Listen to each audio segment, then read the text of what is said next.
যাই না চলে, সোনার শকুন্তলা বুকে পেতাম আমি।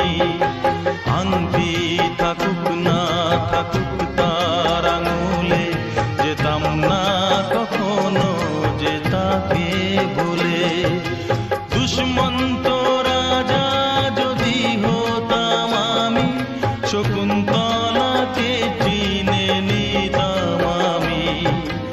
আংটি থাকুক না থাকুক তার আঙুলে, যেতাম না কখনো যে তাকে ভুলে।